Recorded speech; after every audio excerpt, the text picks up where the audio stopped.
Wala,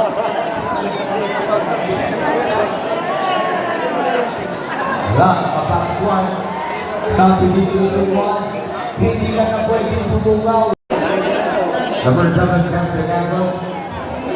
Team from number 4, Pond, 09 remaining on the game clock.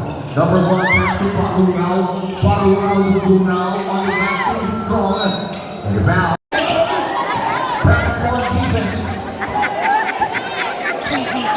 Third result foul by Cal. 320 in Milencio first. Napakabisa ng playing time itong Milencio here in the fourth quarter. 102-92.